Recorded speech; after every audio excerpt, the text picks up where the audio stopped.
मेरे प्यारे भाई बहनों, आप सबको जय मसीह की। मेरे प्यारे भाई बहनों, मित्रों, मैं आज सुबह के समय फिर आपके सामने प्रस्तुत हुआ हूँ।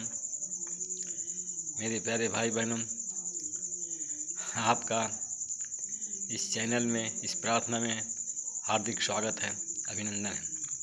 आइए हमारे साथ में जुड़िए, प्रार्थना का आनंद लीजिए।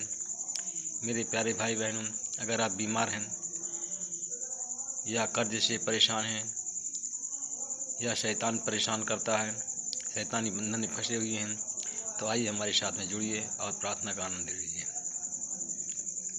मेरे प्यारे भाई बहनों, आज मैं दूसरा इतिहास 6 अध्याय का 19 वचन लेकर के मैं आप लोगों के सामने प्रस्तुत हुआ हूँ। आज वचन की तरफ मैं आपसे बातें करूँगा, जिससे परमेश्वर आपको आशीष दे, परमेश्वर आपको आशीषित करे। वो वचन है, वह इस प्रकार है। हे मेरे प्रभु परमेश्वर, अपने सेवक की इस प्रार्थना को और उसकी विनती पर ध्यान दे, जो दुहाई और प्रार्थना तेरा इस सेवक तेरे सम्मुख प्रस्तुत कर रहा है, तो हे मेरे प्रभु परमेश्वर, उनकी प्रार्थनाओं को सुन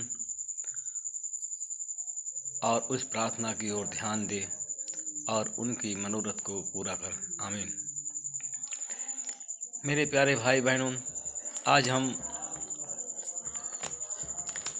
हम यिर्मयाह की पुस्तक से हम लेते हैं इस वचन को। परमेश्वर उनकी प्रार्थनाओं को सुना, तब यिर्मयाह को उसका उत्तर मिला। जो प्रार्थना कर रहा था यिर्मयाह, उसको उत्तर मिला और कहा, देख, मैं समस्त प्राणियों का प्रभु परमेश्वर हूँ, क्या मेरे लिए कोई काम कठिन है? क्योंकि परमेश्वर के लिए कोई काम कठिन नहीं है। इसलिए कहा, मैं तुझसे यूँ कहता हूँ, और मैं यह कश्ती सेना के हाथ में और बेबीलोन राजा के नबूकदनेस्सर के हाथ में सौंप रहा हूँ, इसलिए कि वह इस पर अधिकार कर लेगा और इस नगर पर आक्रमण करने के लिए कसदी सेना नगर में प्रवेश करेंगे और इस नगर में आग लगा देंगे। मैं उनके मकानों को भस्म कर देंगे और उनके छतों पर बाल देवता के लिए धूप दीप जलाए गए थे। अन्य देवी देवताओं के पेय बल अर्पित की गई थी और वे मुझे क्रोध के लिए उकसाया था, क्योंकि इजराइल यहूदा के वंशजों ने अपने बचपन में मेरी दृष्टि में दुष्कर्म के अतिरिक्त कुछ नहीं किया। मैं प्रभु कहता हूँ, सदा के लिए मैं अपने हाथों से ऐसे काम करते वो लोग आए हैं जो मेरी दृष्टि में बुरा है और पाप है, और उन्होंने मेरे क्रोध को भड़काया है। यिर्मयाह यह नगर से आबाद हुआ है, तब से आज तक मेरे क्रोध और रोष को भड़काता आया है। अतः मैं इसको अपने सामने से हटा दूंगा। इजराइल का और यहूदा प्रदेश के राजाओं, उच्च अधिकारियों, यहूदा नबियों ने यहूदा प्रदेश के निवासियों और यरूशलेम के नागरिकों ने ऐसे दुष्कर्म किए हैं जिनके कारण मेरी क्रोधाग्नि भड़क उठी है, और वो मेरे सम्मुख उन्मुख नहीं हुए हैं, बल्कि मुझसे विमुख हो गए हैं। यद्यपि मैंने उन पर बार बार मैंने उनको समझाया, तो भी उन्होंने मेरी वाणी नहीं सुनी और मेरी शिक्षा को स्वीकार नहीं किया। जो मंदिर मेरे नाम से प्रसिद्ध है, उनमें से उन्होंने घृणास्पद वस्तुओं को प्रतिष्ठित किया है और उनको अपवित्र कर दिया है। उन्होंने मलेक देवता को अपने पुत्र पुत्रियां को बलि चढ़ाने के लिए बेन हन्नेम की घाटी में पहाड़ियों टीलों पर बाल देवता के लिए वेदियां बनाई हैं। क्या मैं उनको भी घृणास्पद कार्य करने की आज्ञा दी थी? ऐसा विचार मेरे मस्तिष्क में आ सकता है क्या? क्योंकि वह घृणास्पद कार्य करें और यहूदा प्रदेश की जनता को पाप करने के लिए फुसलाएं। इसलिए कि अब इजराइल का प्रभु परमेश्वर इस नगर के विषय में कहता है, तुम लोग कहते हो कि तलवार, अकाल और महामारी के कारण यह नगर बेबीलोन के राजा के हाथ में सौंप दिया गया है।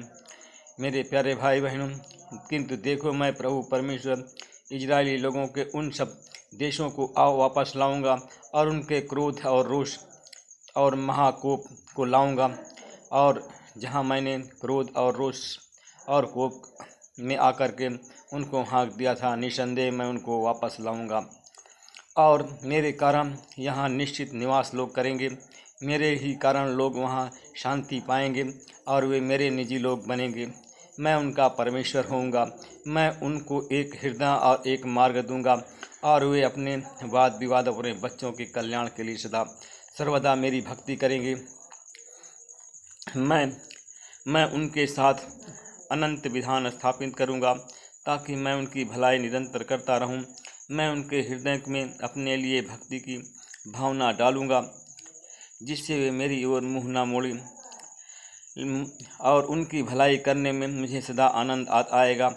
और मैं संपूर्ण हृदय, संपूर्ण प्राण से और संपूर्ण सच्चाई से मैं उनको देश में उनको रोपूंगा। मैं प्रभु यूँ कहता हूँ, जैसे मैंने अपने लोगों पर महाविपत्ति ढाई है, वैसे ही मैं अपनी प्रतिज्ञा के अनुसार इन पर अपार भलाई भी करूँगा। तुम कहते हो कि देश कसदी सेना के हाथ में प्रभु सौंप दिया है। यह देश निर्जन हो गया है, मनुष्य और पशु वहाँ नहीं दिखाई देते। किंतु मैं प्रभु कहता हूँ कि इस तरह खेतों में वह पुनः खरीदेंगे, और बिन्यामीन कुल के यरूशलेम के नगर में के आसपास गांवों में, यहूदा प्रदेश के नगरों में, पहाड़ियों क्षेत्रों में, मैदानी इलाकों और नगरों में, दक्षिण देश के नगर में लोग खेत मोल लेंगे और दस्तावेज पर गवाहों के हस्ताक्षर कराएंगे और मुहर लगाएंगे। मैं प्रभु यह कहता हूँ, क्योंकि मैं उनकी समृद्धि को लौटा दूंगा। प्रभु ने कहा कि मैं प्रभु यहोवा कहता हूँ कि मैं उनकी समृद्धि को लौटा दूंगा, मैं उनके पापों को क्षमा कर दूंगा, मैं उनको ज्यों का त्यों कर दूंगा। प्रभु ने अपने दास, अपने सेवक की प्रार्थना को सुना है और उनके पापों को क्षमा कर दिया है और उनको ज्यों का त्यों कर दिया है। मेरे प्यारे भाई बहनों, आइए हम अब परमेश्वर से अपने पापों की क्षमा मांगें, जिससे परमेश्वर हमारी प्रार्थना को सुने और हमारी प्रार्थना का उत्तर अच्छी तरह से दे। आंख बंद करें, जैसे हम बोलते हैं वैसे बोलिए। हे पिता, तेरा नाम पवित्र माना जाए, तेरा राज्य है। जैसे तेरी इच्छा स्वर्ग में पूरी होती है, वैसे ही इस पृथ्वी पर पूरी हो। हे पिता, जिस प्रकार हमने अपने अपराधी के अपराधों को क्षमा किया, उसी प्रकार तू भी मेरे सभी अपराधों को क्षमा कर, परंतु बुराई से बचा, परीक्षा में न डाल।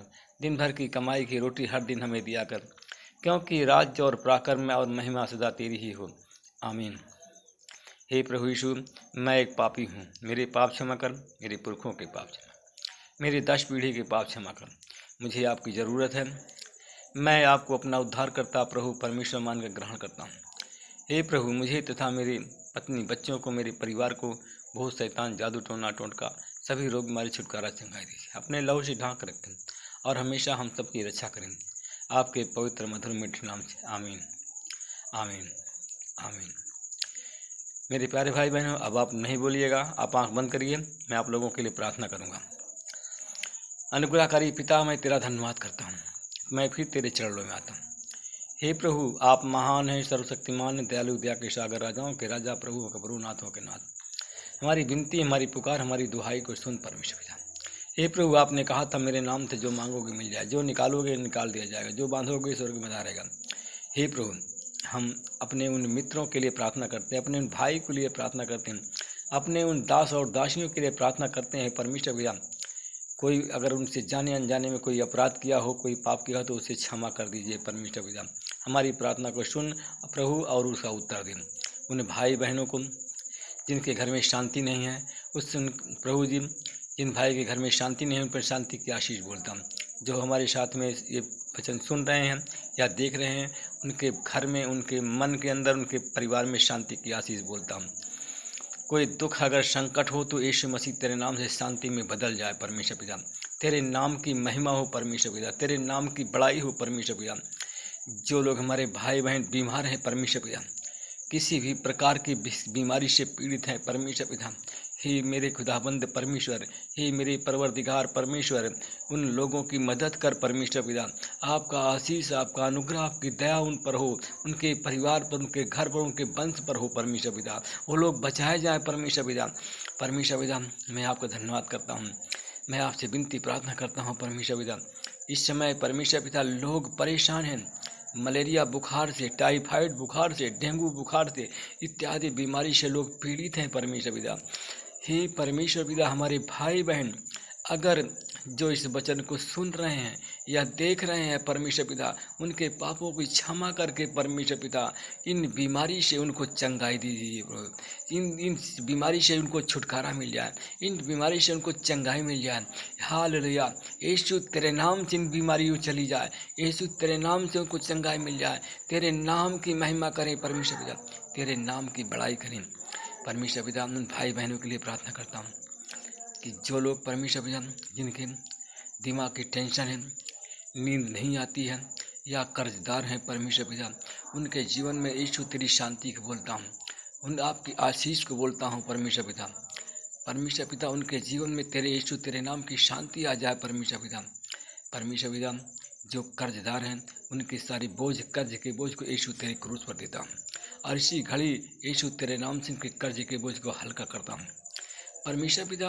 तेरे पास तेरे 1000 नाम है, 1000 तरीका अपना करके परमेश्वर पिता उन भाई बहनों के कर्ज के बोझ को हल्का कर दो परमेश्वर पिता। परमेश्वर, मैं तेरा धन्यवाद करता हूँ। जो लोग शैतान से ग्रसित हैं, शैतानी बंधन में फंसे हुए हैं परमेश्वर पिता, अगर ये वचन को सुनते हैं या देखते हैं परमेश्वर पिता, आपकी आशीष, आपका अनुग्रह, आपकी दया उनके जीवन में हो परमेश्वर पिता। परमेश्वर पिता, उनका विश्वास गहरा हो, उनका प्रेम गहरा हो, जिससे ये आशीष उनको मिल जाए, लोग चंगे हो जाए परमेश्वर पिता। परमेश्वर पिता, मैं धन्यवाद करता हूँ। जो लोग खांसी, अस्थमा रोग से भी पीड़ित हैं, ये वचन को सुन रहे हैं, देख रहे हैं, तो यीशु तेरे नाम से उनकी इस बीमारी को तेरे क्रूस पर देता हूँ परमेश्वर पिता। आपने कहा था सत्य को जानो स्वतंत्र हो जाओ, तो परमेश्वर सच्चा परमेश्वर तू है, सत्य परमेश्वर तू है। यीशु तेरे नाम से उनको चंगाई की आशीष बोलता हूँ। यीशु तेरे नाम से वो लोग चंगे हो जाए परमेश्वर। परमेश्वर पिता, उनका दिमाग की टेंशन चला जाए।